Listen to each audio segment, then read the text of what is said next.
Hello friends, இன்றைக்கி எனக்கு school leave விட்டாங்க. அதனால் நான் வீட்டில் உட்காந்து கொஞ்ச நேரம் படித்தேன். ஏன் எனக்கு லீவ் விட்டாங்கன்னா, நாளைக்கு வந்துட்டு எனக்கு மேரத்தான். அதனால் எங்களுக்கு இன்றைக்கி நாங்கள் ரொம்ப படித்தோன்னா நாளைக்கு டயர்ட் ஆயிடுவோம் சொல்லிட்டு லீவ் விட்டாங்க. அப்புறம் எனக்கு நிறையா வேலை இருந்தது. சைக்கிளில் ரொம்ப அழுக்காக இருந்தது, அதெல்லாம் தொடச்சிட்டு ரொம்ப இது கேமரா வச்சுட்டு வர அந்த சைக்கிள் விழுந்துருச்சு. ஏன்னா பார்த்தா ஸ்டாண்ட் உடஞ்சிடுச்சு. இன்றைக்கி வேறு அது ஈவினிங் கொடுத்து மாற்றணும். அப்படி நல்லா சைக்கிளாக பல்லன்னு தொடச்சிட்டு இருந்தேன். அப்புறம் ரொம்ப பசிக்குது அம்மா அப்படின்னு சொன்னோன்னே எங்கள் அம்மா வந்துட்டு சொல்லிட்டாங்க, நீ மேலே சப்பாத்தி உருட்டு, அப்போ தான் உனக்கு நான் வந்துட்டு சப்பாத்தி கொடுப்பேன், இல்லைனா ஒன்றும் கிடையாது அப்படின்ட்டாங்க. அப்புறம் நானும் மேலே போய் ஒரு ஆர்வத்தில் உருட்ட ஆரம்பிச்சிட்டேன். எனக்கு உருட்டுற வேலையே பிடிக்காது, எனக்கு எப்பவுமே சுடுறது தான் பிடிக்கும்.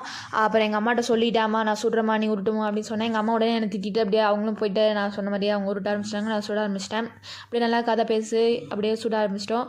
சுட்டு முடிச்சோடனே சப்பாத்தி எடுத்து போய் சாப்பிட்டேன். நான் தான் ஃபஸ்ட்டு போய் சாப்பிட்டேன். தக்காளி பஜ்ஜிலாம் வச்சு நல்லா சாப்பிட்டுட்டு இருந்தேன். அப்படி நாடகத்தை பார்த்துட்டு சாப்பிட்டேன். நாடகம் சூப்பராக இருந்தது, சப்பாத்தி அதோட சூப்பராக இருந்தது.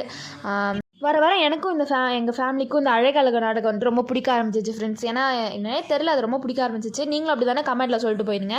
மறக்காமல் நம்ம சேனலை சப்ஸ்கிரைப் பண்ணிடுங்க ஃப்ரெண்ட்ஸ்.